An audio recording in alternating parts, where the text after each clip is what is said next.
to the 11th episode of Regenerate Your Reality webinar series. Thank you all for joining us. It's just so exciting to be here. We're in the garden in Playa Chiquita at a dear friend's house that we grew some of the garden here and continue to steward and enjoy. And this episode is all about permaculture in action and how to bring in permaculture principles and ethics and utilize this philosophy in any part of our life. And it's just such a pleasure to have Jose Pablo here.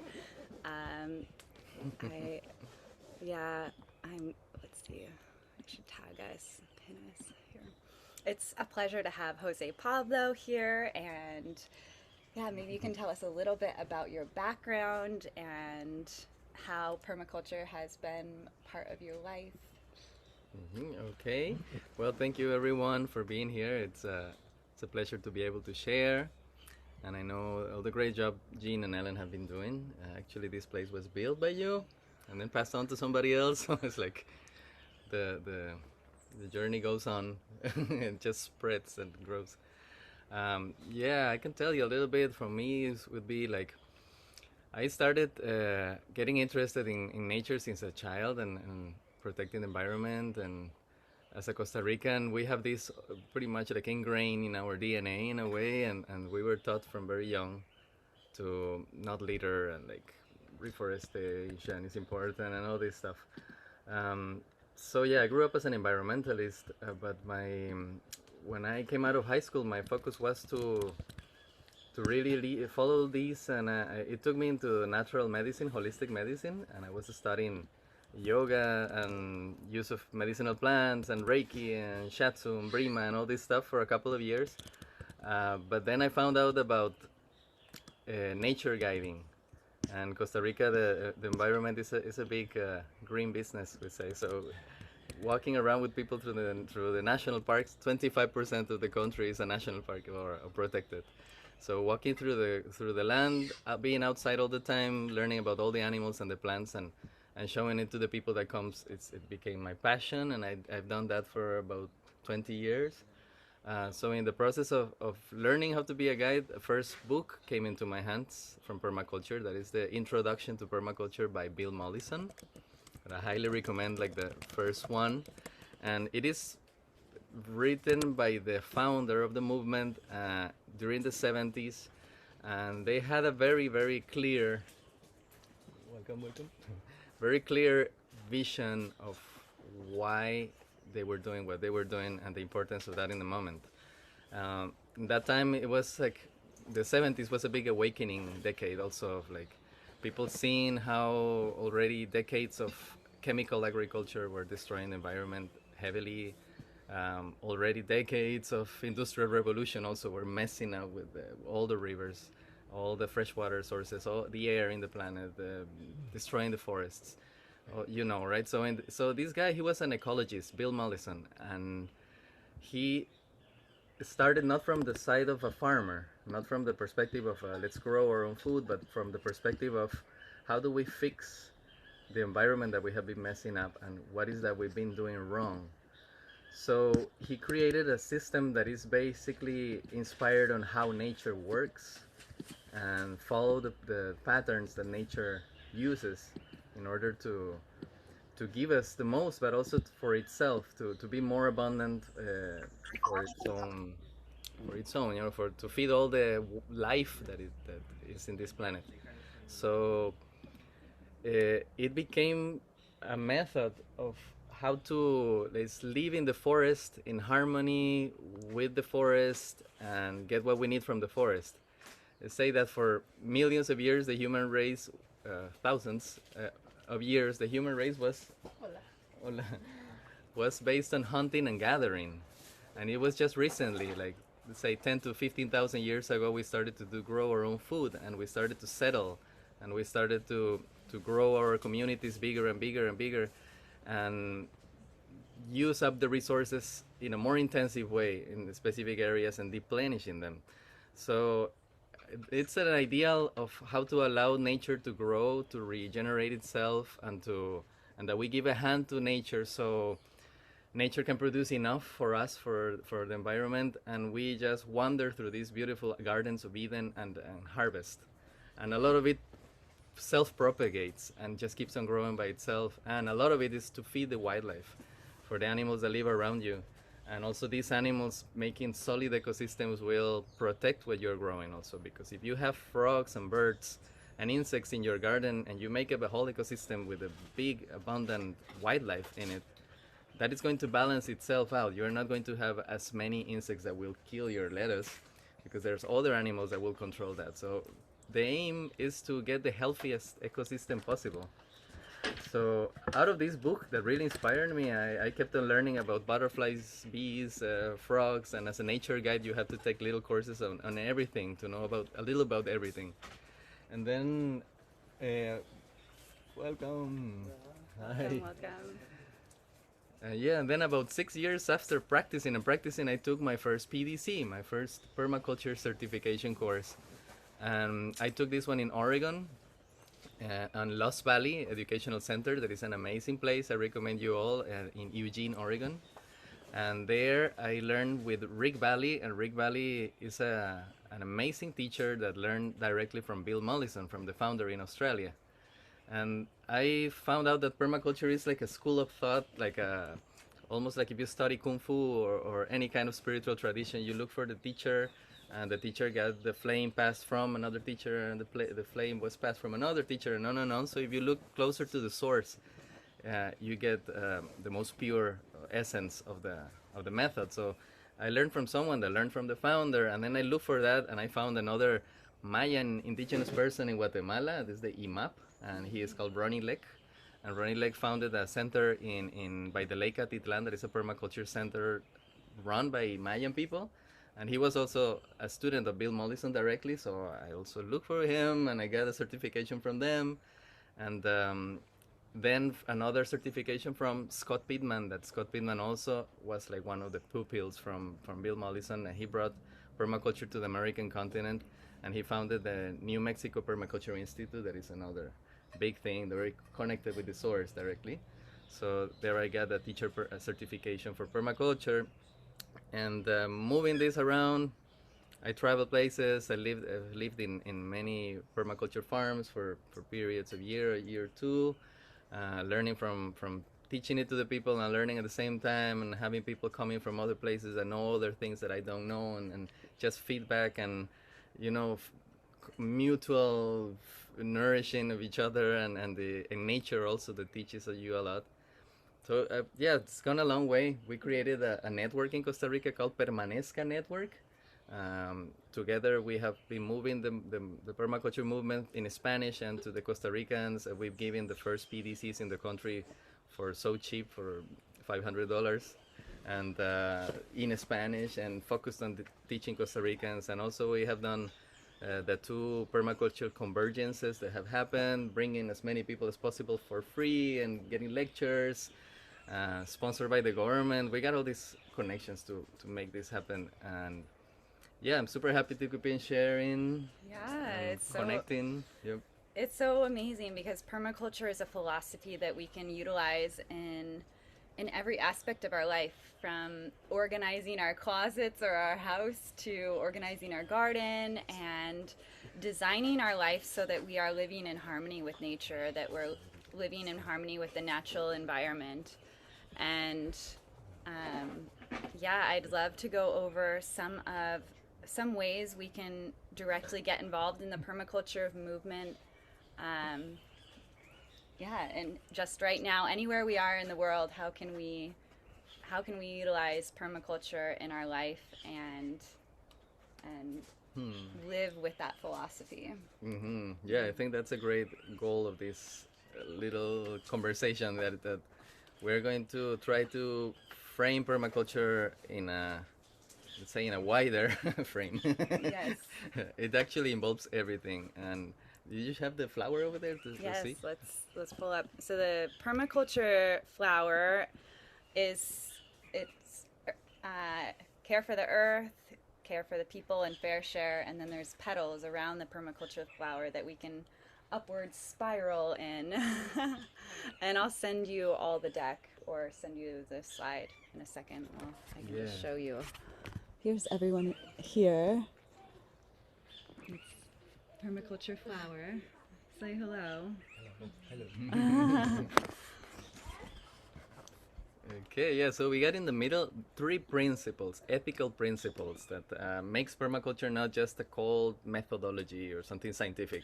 It's actually, let's call it a spiritual thing because it involves like some moral, ethical principles of like how to treat each other, how to treat humans around. So it is permaculture, social justice. It is permaculture, equal rights. It is permaculture, fair share of all the abundance in the planet. So Bill Mollison, when he wrote in Introduction to Permaculture, he started criticizing the system. He started criticizing the political, economical, manufacturing systems established in the planet. So permaculture was highly or mainly revolutionary, and it still is. And the idea is, he said, okay, these are the systems that we have. This is how we produce our food. This is how we get our electricity. This is how we build our homes. This is how we organize ourselves. It's all messed up. It's destroying the planet. It's making us be more apart from each other. It's making us more selfish, more into war. It's bringing us into war between each other, with our neighbors, with our families. Everyone individualistic, trying to get their own career, go ahead, and like the community, the tribe, the collectiveness is like left aside. It's not part of the system. So how do we bring this in back? So he started thinking, okay, the most basic thing, let's start from scratch. How do I get a roof above my head? Well, we have to learn about building homes. How do we build them well? We need to find out the natural materials that are available around me, how the indigenous people used to do it. Second thing, how do I get my own water? Well, it could be these huge aqueducts that are passing water with chlorine under our feet and all through the cities. These huge reservoirs with big dams. This is big solutions are not there's a principle, slow, small solutions. So something small and slow is something that you can fix yourself, something that is at your reach. So if you are not getting the water, you go look at your roof. Your roof is receiving tons of water during the rainy season, wherever you are. And this is resources that are coming in, and you learn how to manage this. So you put a rainwater tank. If there's no water, you check your little pipes. It's your own independent, in this case, self-sufficient water supply. How do you get your electricity? And then how do you make your food? How do you produce your own food in your backyard? And if you cannot produce everything, how do you enter into networks of economy where you can get what you can't produce, but you can get it from somebody else that is near you, and then we create networks, and then we create communities and villages and eco cities and eco neighborhoods, ideally in the future, because everything can be transformed. Everything that has been built already, we are going to retrofit it. Redesign, regenerate. Yeah, if it's already built, we're not going to destroy it. No, we're going to use the resources that are available. So we transform the houses. We do fix here and there. We change the cables and the pipings in other directions. We don't send our black waters and gray waters to the big sewage system so they can fix it for you. No, you make your own filters. You solve your own issues. You deal with your own poop. That's one big thing. So why you send it with potable water in a pipe so somebody else deals with it? It's not efficient, really. If you leave it in your own house and you treat it the right way, you make fertilizer for your own garden, and everything is dealt in the most simple ways possible, the most near to you, most accessible to you. And if you need to fix it, your neighbor knows how to fix it, or yourself. So everything is local, simple, easy to build, cheap to build. It's easy. Everyone can start doing it now. Yes, yes. We started to, Alan, my partner, got into permaculture about 15 years ago, and really opened me up to the whole idea of permaculture and that philosophy. And it's so beautiful to see so many different projects and cultures utilizing this philosophy without even calling it permaculture. It's really ancient philosophy that our grandmothers applied and used in their little yards, having chickens over here and having our herb garden in front. And we started on this path of sovereignty and permaculture by first being sovereign in our own greens and our own herbs and our own roots. And I recommend, wherever you are, in whether you own a house or don't, or rent, or are in a community, just start with a little pot and put some plants and herbs in that pot wherever you are. Or if you have a little garden or community garden, just start spreading the seeds and biodiversity and just get started in that connection to the soil and connection to what you're consuming, and also just becoming more regenerative in general, and looking at where you're consuming and where does it go. And do you want to touch on anything that's else? key. I think that one of the most important things about permaculture is to understand the energy flows. And this involves with, a lot of the people that thought about all these things. There's this guy called Buckminster Fuller, and for example, all these guys, they were physicians and people that studied informatics. They were just processing systems, and the whole theory of systems, of energy coming in, how you make it go through the system, and how the energy comes out, your inputs and your outputs in your life, in all terms. When you buy clothes, you use it for some time. What you do with your clothes when you dispose it. When you cook in the kitchen and you have the scraps left over, what do you do with that? It's all considered energy. So those energy flows, if you design considering this, when you go to a workshop, you learn some information. This is energy that you are receiving.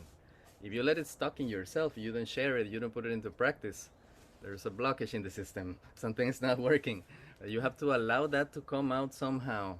And then if you produce these flows, then you are doing permaculture in many ways, because it's the consideration of what is that I'm consuming and what is that I'm disposing afterwards. And this consciousness, if we all had it completely with our water, with our air, with our own food, with our own energy, what we invest our energy in, it is, what am I putting my energy in life?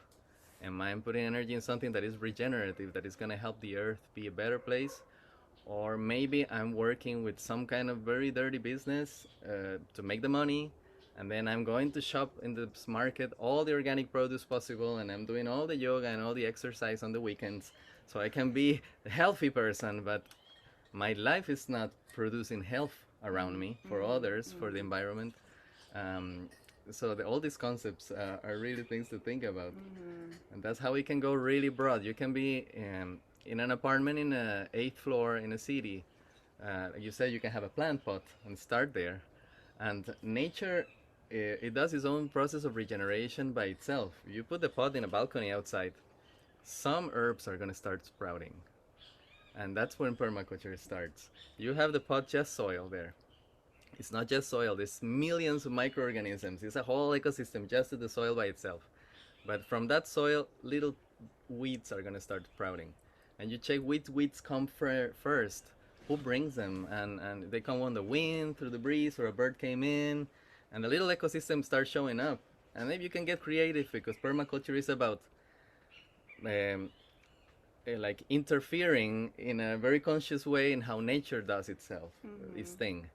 So you want to put a tomato plant in this ecosystem. You have the herbs and the tomato plant, and then you want to put another little seed from kind of a bean that will go on the railing of your balcony.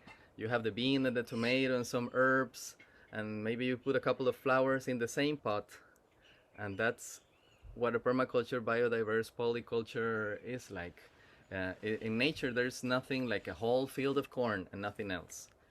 You go with your Roundup and you kill all the other weeds, and it's only corn. The Roundup resistant corn rising. That is anti-natural, it's not resilient, it's so weak, it's gonna fail so easily if the conditions are not how you expect them, and nature is never how you expect it to be. So in that little pot, you create an ecosystem. You have earthworms, bugs. You're gonna see the bee, the butterfly. You provide food for the environment, and you can do this in any little corner of your house, in that tiny backyard that you have, or in the plant pot. You allow nature to regenerate itself, and you observe and learn from it, and then you put your little inputs to help it to get better. And if one plant is shading the other one, you can do some trimming to allow the one plant to grow, and it's playing the game of facilitation for the earth.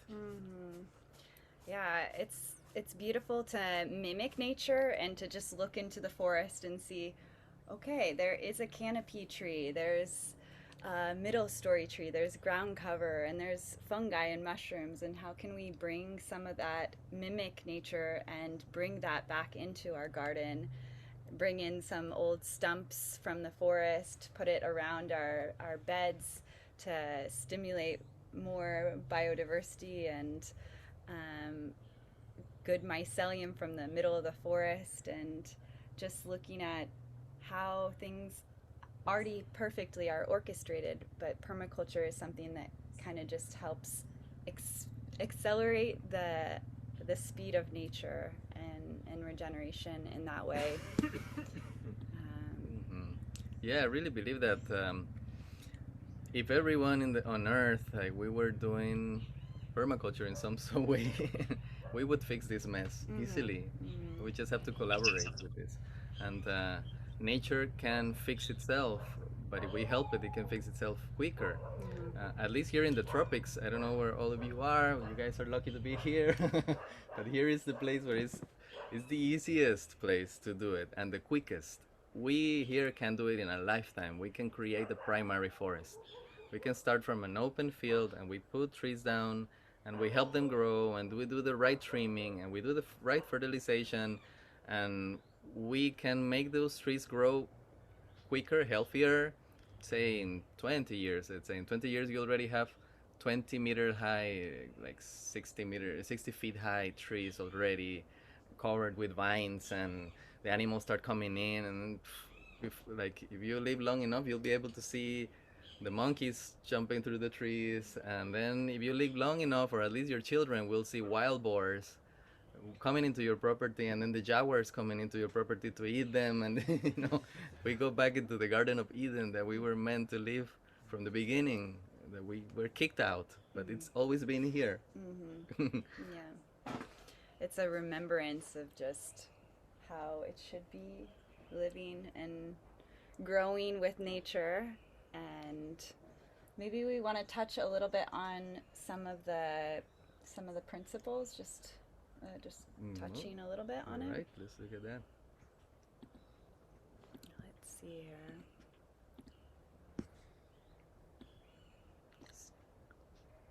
here. Beautiful principles of design. If you look at that, permaculture is a very anarchistic movement in a way. Bill Mollison came out with his principles in his book. And then his main student, David Holmgren, he came out with these 12. And there's been people that have modified, put some in and out, and it's a work in progress. So actually, permaculture is being built as we talk.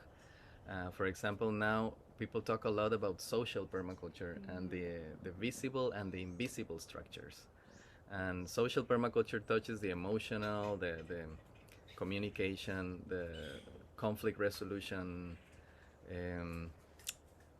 the decision making in communities, like governance, how to run a village, a community, how to run a company, a country, in the most permaculture way. This is all very horizontal decision making systems where everyone is heard, circle meetings, all this stuff.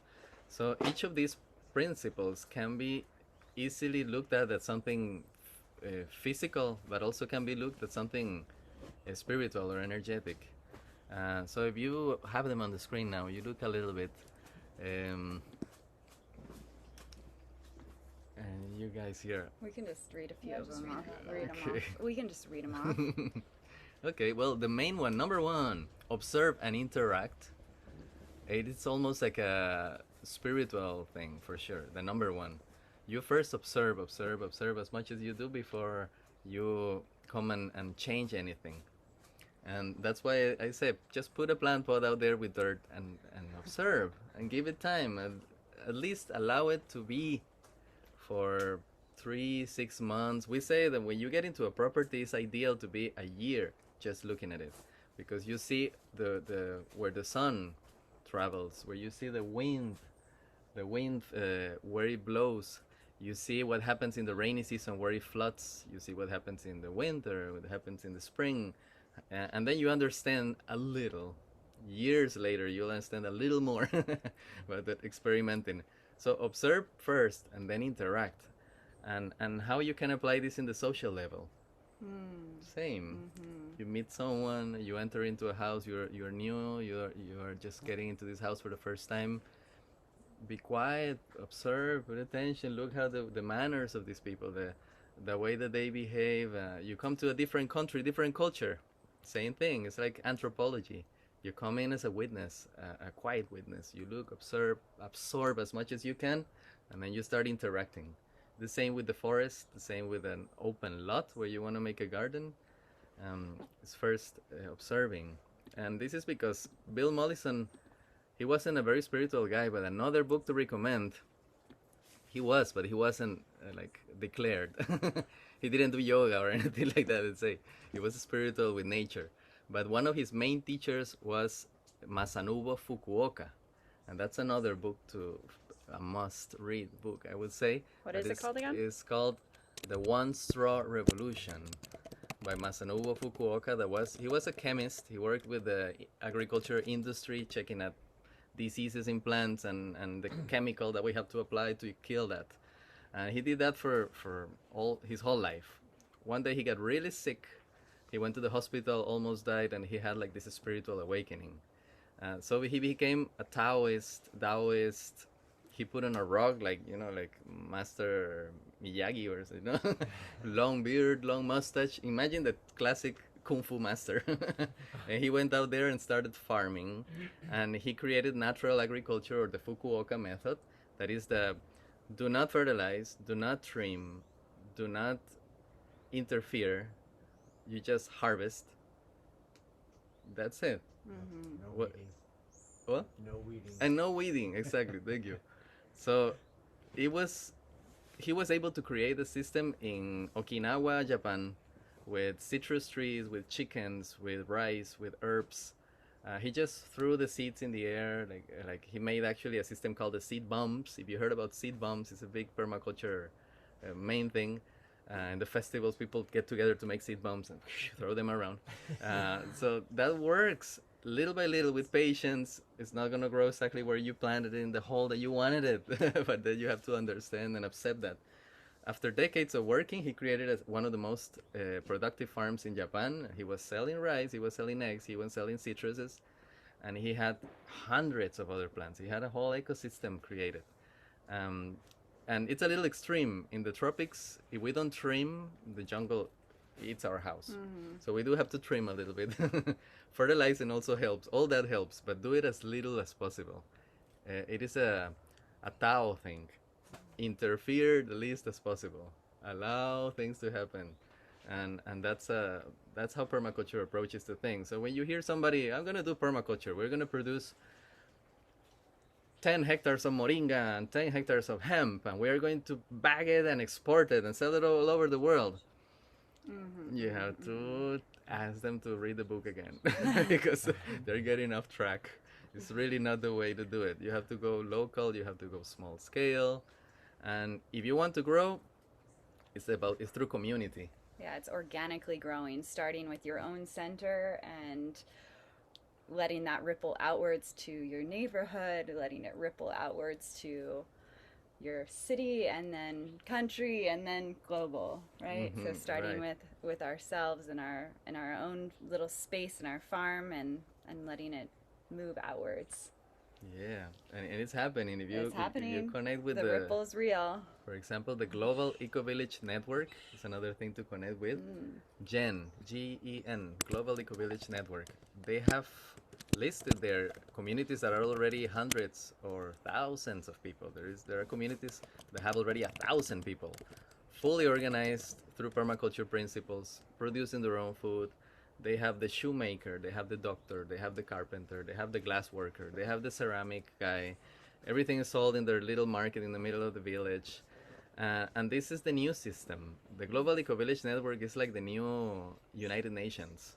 If we were enough communities organized together, producing our own food, networking, and they can be as diverse as they want. If there is a community that is Krishna, the other one is Rastafarians, the other one are atheists, the other one are just like passionate about farming, the other ones are artists. Um, you name it. It can happen. Diversity is a natural thing, and nature grows into more diversity. Into the species are getting more complex and gaining more colors and growing more crests, and nature is really getting more complex and more diversified. So humans, we are. Globalization is anti-nature.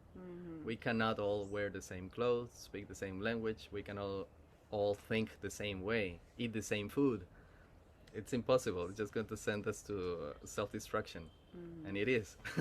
So, stimulating diversity, stimulating that each of us find their own passions and their own love and whatever they love and express it freely, and that we can grow in what we love. That is going to create beautiful communities. I hope that at least my grandchildren grow in a world where they can visit their friends in the Krishna community, and then their friends in the Rasta community, and then go to the artists, the circus community, the whatever. Yeah. Well, yeah, it's so nice to be here and be within this garden. It's a really special place for us because this is where we started our roots in Costa Rica. We started actually renting the house next door to here and eating fruit and planting seeds. The first week we arrived, we're like, oh my goddess, we need to plant all these seeds. And some of the fruits from the bidiba, wanavana, and durian fruits that we planted 5 years ago are, well, the bidiba and the wanavana are starting to produce here, and Blue is reaping the benefits from that. And we want to keep planting no matter where we are, because it, like Jose Pablo said, we're planting for the generations to come. We're planting for the star seeds, we're planting for the birds and the animals, and it's just so fun to watch a seed from the fruit that you ate and seeing it grow into a tree and within your yard. And this little garden, the idea of it is to be an example of how to grow and maximize space within just a small little area. This is 500 square meters.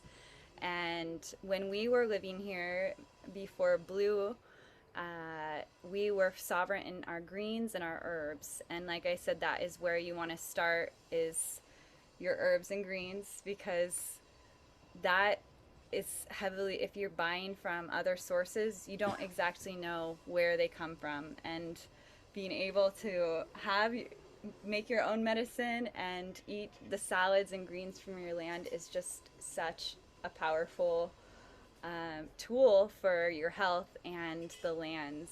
So we're gonna, in just a few minutes, we're going to just walk the garden and just show a few examples of how you can apply growing your way out of crisis, and starting with the seed and some of the herbs. And this garden's now about four years of growth, and it hasn't been pruned or cut back or manicured too much. We've been pretty hands off, and so you'll see the jungle just taking over in some areas, and that is beautiful because it's mimicking the forest, but it is a food forest here. And food forests are an amazing part of the permaculture concept, just mimicking the forest within our own food forest. So, Alan, you want to say any words about The garden? The garden. Maybe you can come over here for a second. No, it's fine from here. Like, yeah. It's okay. Hello. Here is Alan. Yeah. Hi everyone. Yeah, that's a beautiful example about how to maximize space and diversify.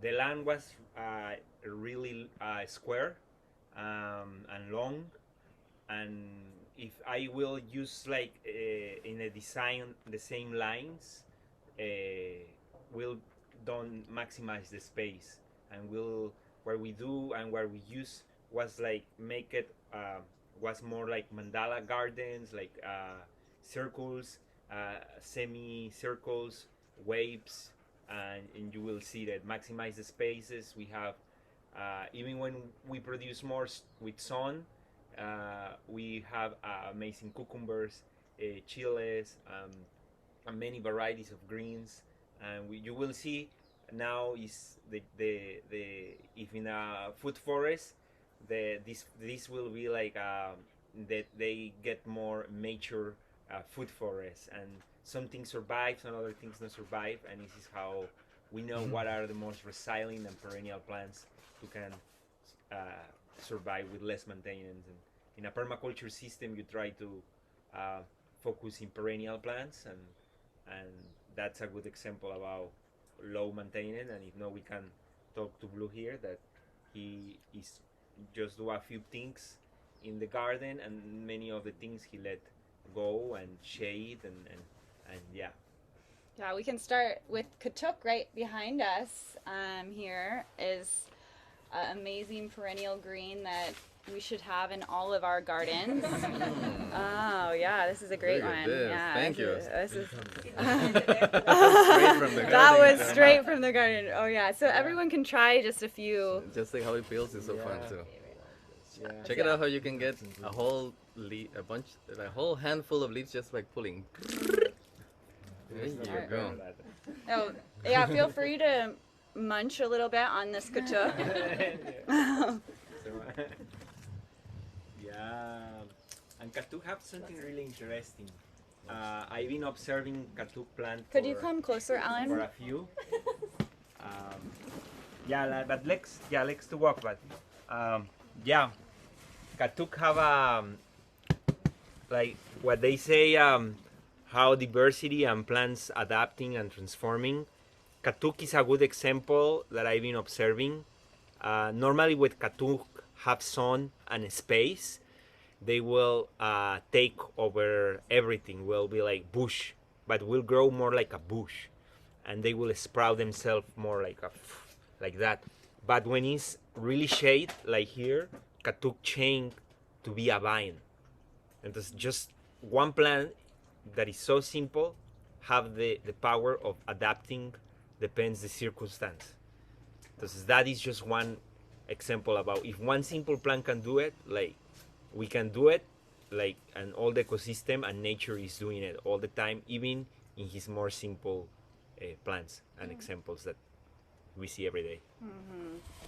Yeah, so that we're gonna walk the garden just a little bit, and we really highly recommend planting your herb garden as close to the kitchen as possible, just so that we utilize the herbs as much as we can. And so I guess let's start walking garden, and we planted different herbs in a circle to maximize the space.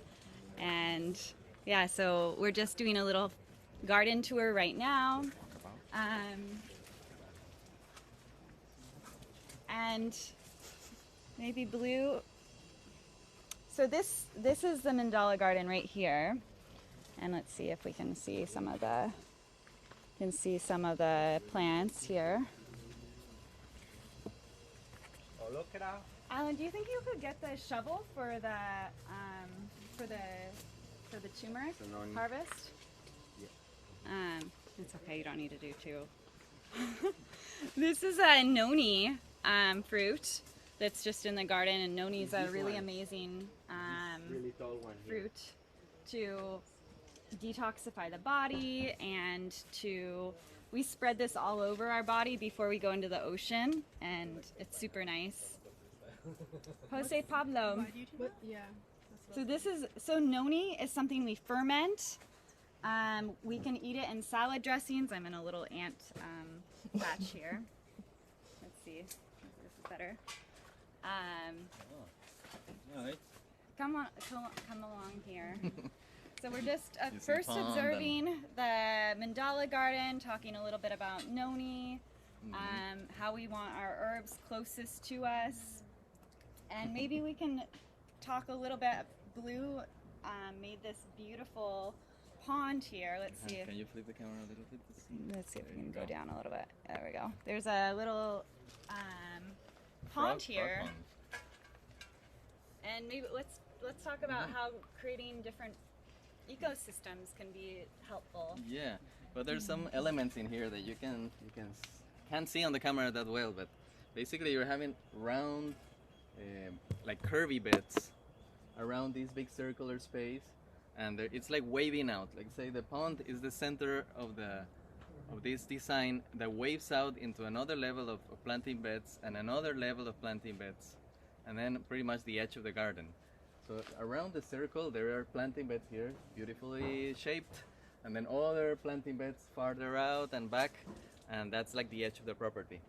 So this is like the heart basically of the property. What was here before? A bed? It was a Vervania plant, and all these beds were exactly the same. So it was a beautiful, nice extra ecosystem. We respect the verbena because it was so beautiful, and they was attracting like so many butterflies and hummingbirds that at that time it's like, I can't take this plant, and we don't take the plant, we also make the garden around the plant.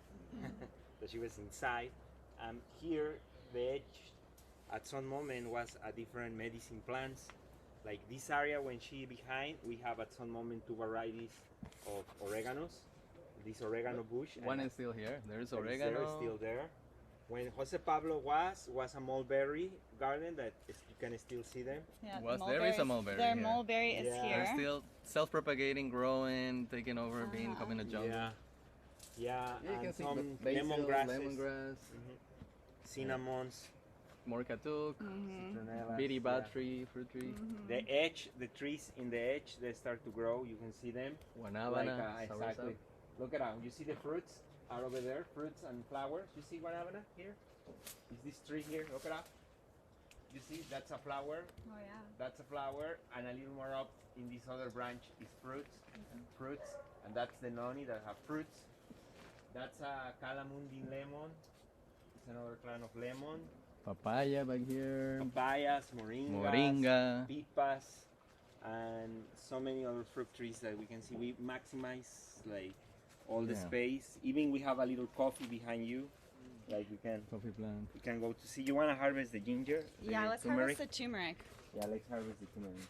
Yeah, so maybe the key here, what we were trying to get into is like, this is a lot of food for humans, a lot of medicine for humans, but it is also an ecosystem. It's a great ecosystem, and if you put plants that will attract butterflies and bees, you'll have more pollination happening in your garden, and you'll have more produce, more fruits actually. And then you put the pond in the middle. First thing you attract are dragonflies. Dragonflies are predators that will help you get rid of insects. Animals that will bother your growth while you're growing. Then after the dragonflies, the first toads will come. Here, the Bufo marinus, the common toad that is all over the world, the one that took over Australia. It's originally, I think it's American continent and then Australia. It's an American toad that is very common, and it's the first one that comes on and takes over the pond, lays a bunch of eggs, and you hear them singing all night long. Kind of annoying. They're very very territorial, so they won't allow other frogs to come. But because we are in Paradisia, Costa Rica, there are red-eyed frogs, masked frogs, all kinds of tree frogs, glass frogs, poison dart frogs, all this kind of stuff. So if you take out a little bit the eggs from the toad, and you allow the other frogs to start coming, and then you have a whole ecosystem. Frogs also will get the insects that are getting your agriculture. Frogs are carnivores, predators. They're really tough. They're really looking for things that will bother you. Even if you have mice coming into your kitchen, the bullfrog will come and eat the mice. So there's a whole ecosystem. Behind the frogs, birds come that eat the frogs, prey birds, snakes, you name it. This is a jungle. So you want to have as much as animals as possible living with you, because that's part of the regeneration. We're trying to fix the mess that we've done. So it's not just about feeding ourselves and that we live in abundance. It's that we place the elements, so we create an environment that stimulates life to flourish, more life, more abundance, more animals, more plants, more fertility in the soil.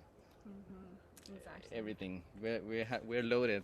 And Yes. behind you, there's an amazing tree. That it's called the blackberry jamberry bush.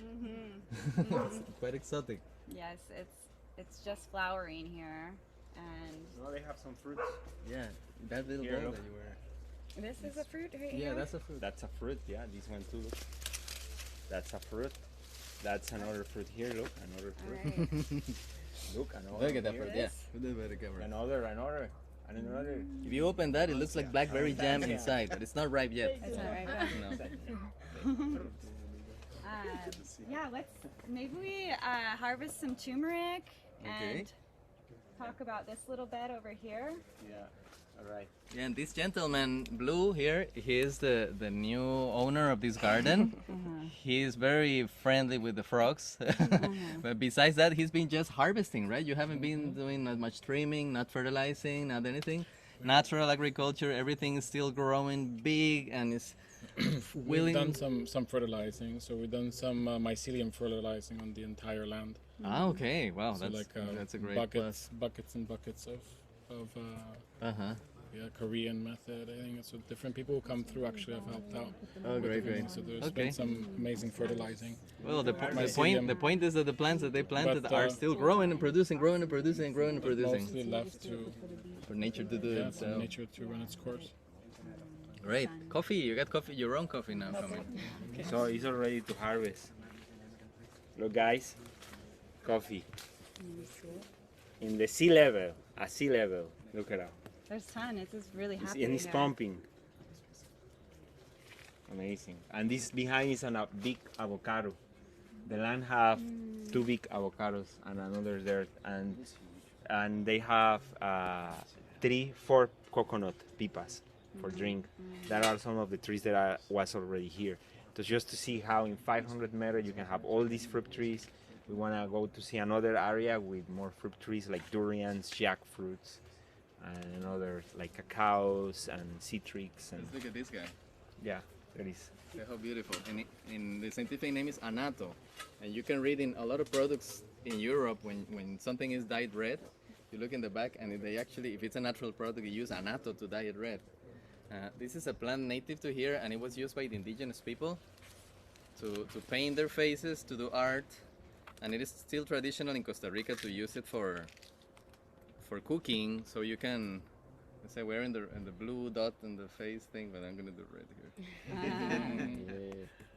Oh, nice. Yeah, it really Wow. paints. It paints my fingers completely red now. You see him. Look at that red color. And now it's like fashionable thing among like natural girls to paint their lips with this, right? Or do the makeup. It's also- Natural makeup. It's also Halloween next week. Yeah. So Ah, everybody- perfect. Everybody kind of dressed up with their makeup. Yeah, so come to Playa Chiquita for your We have a lot with Blue's Blue. garden. Blue will be doing the workshop about painting faces. Bring it to the barter market and exchange with others. The workshop. So- Hand out one for everybody. Paint- Yeah. Halloween. Get Ah. ready for Halloween. Come and painting with Blue. And in Costa Rica, we do a mix of this and traditionally pork fat. You make a paste that is red and you dye your rice. And in general, the food with the red color kind of looks like more appealing. And it does give a little bit of flavor to it. But yeah, it's also great for the pottery, for painting, dyeing clothes. If you find a way to fix it better, it's a little We process. can But pass out a few. You feel free to harvest a few if you want. That's so cool. Yeah.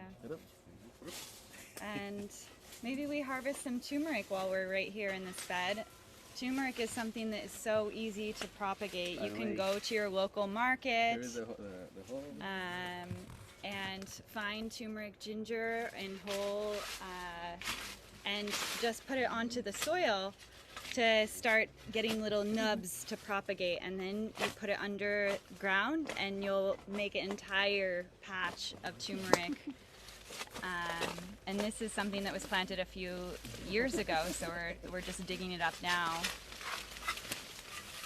Probably Oh, Check the screen. yeah. something. Oh yeah, there. there's there is.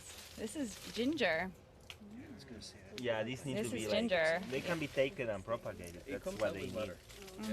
Like if you couldn't like diagnose it. You could, but then So, you have to fix yeah, it by boiling it with. I've heard Highly people recommend doing having the ginger turmeric skins in your of the garden plantains. as your Have the medicine, fixative and property to boil a bunch keep of propagating it. plantain Super skins great and and soak immunity it with boosting, and we put it into our stews, all of our sauces, and teas, of course. Did you say you just laid it on top of the soil? Yeah, so if you got some ginger from the market or from a local farmer, it would be maybe a little bigger than this. This is a little small, but you would just put it onto the soil like so, and nubs will come out. You'll see it starting to sprout, and then you'll just put it under the soil, and an entire patch will propagate and grow. So from just one baby you can make many, and be very abundant in turmeric ginger. Highly recommend this as a medicine in every garden. Can you harvest it without taking out the entire plant? Just break a piece off and You leave the can. rest in, It sometimes it will rot if you don't just pull it all out and then repropagate it. What else did we find? Did we find some turmeric? Here, yeah, like Yeah, this is a plant quick enough that you can do it in a pot during the summertime, in a city, anywhere. You'll be able to harvest it in 4 months, 5 months. So there's no excuse for not doing your own ginger, your own turmeric. So while we're looking at this little bed, You can start germinating in a basket in your kitchen. yeah, that is a caviar lime. Shallow. It needs to be planted shallow. we have Caviar this. lime and Suriname cherry of Pitanga. Yeah, a little bit under. This is a really amazing leaf. It's garlic vine, and we add it to our soups and our sauces and our krauts. I'm going to pass it around to try. It is a really good garlic kind of replacement that just grows so wild. I smell it already. Yeah, it's strong. For us in permaculture, we're always trying to do what grows under some shade. One of the three things. Let's see. Do you have this? So right now, Alan's digging up some turmeric here. Oh my gosh, this is going to be a big bundle, I think.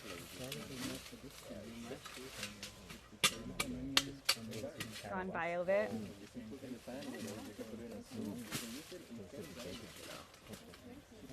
Yeah, passed.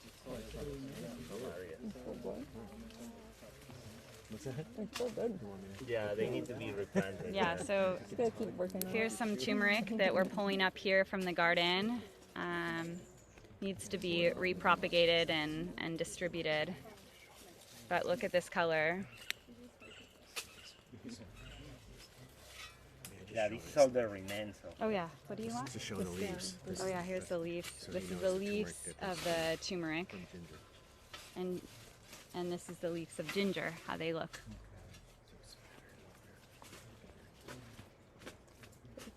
Yeah. So, is there any? We're kind of at the end of the hour, but what kind of questions do you want to review or inspiration? Do you feel inspired to Anyone else? start to make your own garden?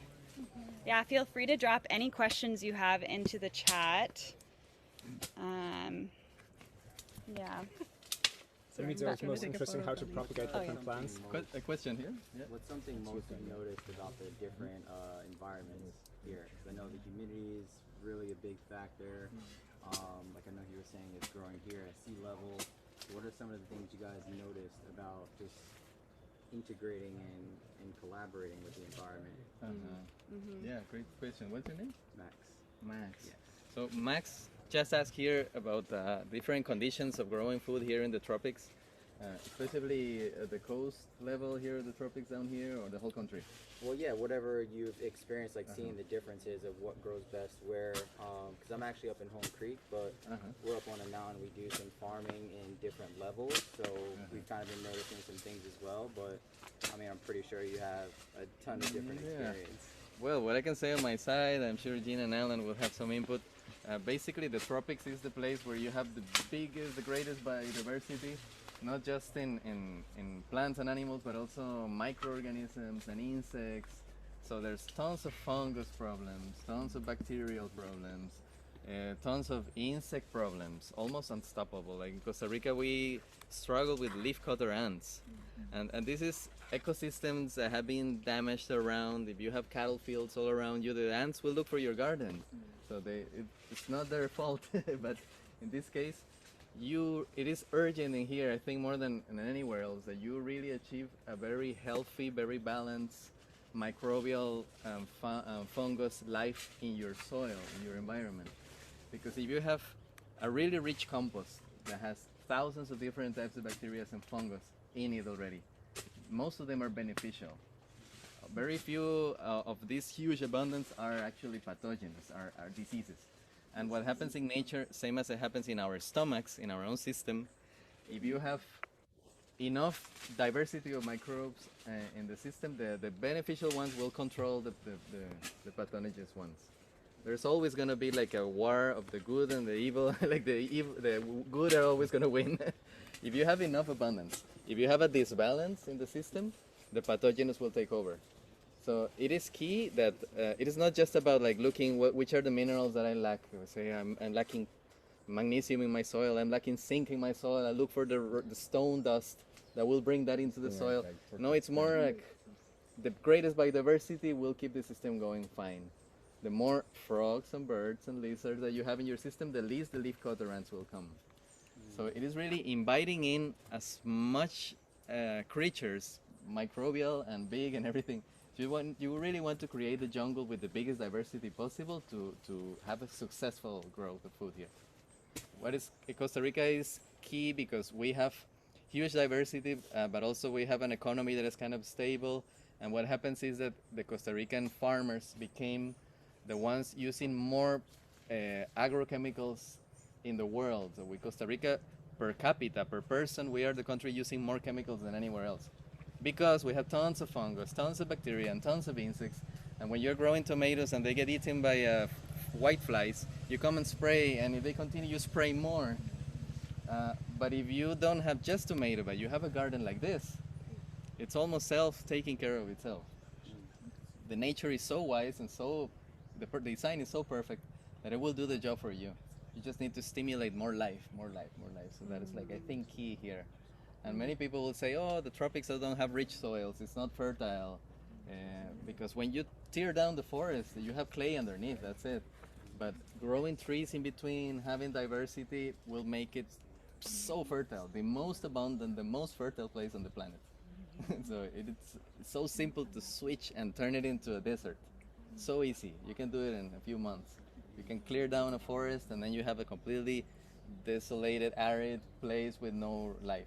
Because the rain is so intense, the sun is so intense, it will wash away everything. But if you work with her instead of against her, she will give you the greatest harvest that you can ever have anywhere on the planet. Yes. Yeah. More than that. Yeah, that's a great final note. I'm going to just, let's see, kind of close the webinar for the online guests and friends. I want to just point out that Jose Pablo, Mark, Tobin, Alan and I are teaching a permaculture design course at Verde Energia in January, and we invite you all. It's a really beautiful example of permaculture in action, and yeah, the Verde Energia is a 20-year-old eco-village in Puriscal. It has a bunch of people living there, building their homes in natural ways, growing their food. So it's a great opportunity to go there and experience something mature. And Mark Tobin is a teacher from Lost Valley, Oregon, where I learned permaculture. So now he's here and he's teaching with us. And so it's a great opportunity to get a certification in permaculture. Yes. So also follow Jose Pablo on Instagram. I'll send out a little deck with the slides that we reviewed today and a little article about permaculture. Feel free to share it with your friends, and there's more information there.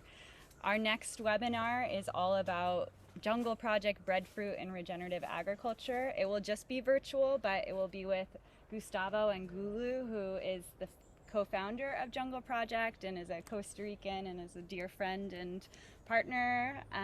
So yeah, I highly recommend it. And then we are doing a permaculture master course in December, and we do these every few months, and it's live at our farm near Tinamaste, so we recommend that as well. And also there's a Regenerate Your Reality book that is a lifestyle guide that transitions you to living more financially free, sovereign, and happy. So feel free to purchase that as well. I have a few books in person here. If you are interested, I'll give you a discount. And yeah, just so much gratitude for the permaculture movement, for Jose Pablo being here today, for Blue stewarding this garden, for all the hands that planted these seeds and continue to collaborate with nature. So just a big thank you to everyone for being here, and thank you all online as well. We're so happy that you joined us, and tune in next time. Regenerate your reality in all ways. Yay. Bye bye everyone. Blessings.